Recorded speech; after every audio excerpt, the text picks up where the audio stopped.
கிளாஸில் வந்து செயின் எப்படி போடுறது அப்படின்னு பார்த்தோம். இப்போ இந்த கிளாஸில் என்ன பண்ணோம், சிங்கிள் க்ரோச்செட் எப்படி போடணும் அப்படின்னு பார்க்கலாம். இதே மாதிரி செயின் போட்டுக்கணும்.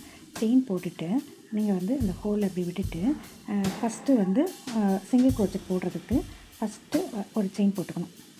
இந்த இதில் இப்படி ஒரு செயின் போட்டுக்கணும். செயின் போட்டுட்டு இப்போ இந்த செயின் போட்டதில் அடுத்ததில் வந்து இந்த ஒரு ஹோல் மாதிரி இருக்குது பார்த்திங்களா, இந்த ஹோலில் இப்படி விடணும். விட்டுட்டு இந்த இந்த இந்த இதை வந்து இந்த ரோபை வந்து இந்த இதில் எடுத்துகிட்டு இப்படி போட்டுடணும். அவ்வளோதான். இதுதான் சிங்கிள் க்ரோச்செட். இந்த ஹோலில் விட்டு இந்த ரோபை எடுத்து இப்படி விட்டுட்டு அதுக்கப்புறம் இந்த 2 இதுலேயும் இதை எடுத்துடணும். இதுதான் சிங்கிள் க்ரோச்செட். நல்லா பாருங்கள். இந்த இதில் விட்டு இந்த இதை எடுத்து திருப்பியும் எடுத்து இந்த 2 இதுலேயும் போட்டுடணும். இதுதான் சிங்கிள் க்ரோச்செட்.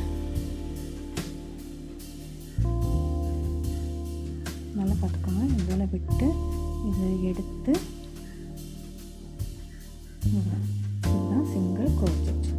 இப்படி ஒவ்வொரு க்ரோச்செட்டாக நீங்கள் வந்து போட்டு ப்ராக்டிஸ் பண்ணுங்கள். அப்போ எல்லா ஸ்டிச்சஸும் உங்களுக்கு வரிசையாக நான் சொல்லித்தரேன். எந்தெந்த ஸ்டிச்சஸ் வந்து எந்தெந்த இதுக்கு போடணும் அப்படின்னு நான் சொல்லித்தரேன். பர்ஸுக்கு, பேக்குக்கு எந்த ஸ்டிச் போடுவாங்க, எந்த த்ரெட்டு இதுக்கு வந்து போடுவாங்க அப்படின்னு நான் சொல்லித்தரேன். இது வந்து நார்மலான நம்ம கடையில் கிடைக்கிற த்ரெட்டு தான் இது. இதில் வந்து நம்ம என்ன பர்ஸ் போடலாம், பேக் போடலாம், உல்லன் த்ரெட்டு, உல்லன் ட்ரெஸ்ஸு பின்னலாம், கேப் பின்னலாம், மல்டிபர்பஸ் நிறைய ஐட்டம்ஸ் வந்து இதில் பண்ணலாம்.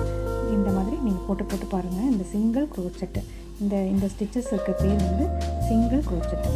நல்லா பாருங்கள். லாஸ்ட் ஒன் இதுக்குள்ளே இந்த ஹோல்குள்ளே விட்டு இந்த இது வந்து இப்படி எடுத்து அதுக்கப்புறம் இந்த ரோப் எடுத்து இந்த 2 இதுக்குள்ளே விட்டணும்.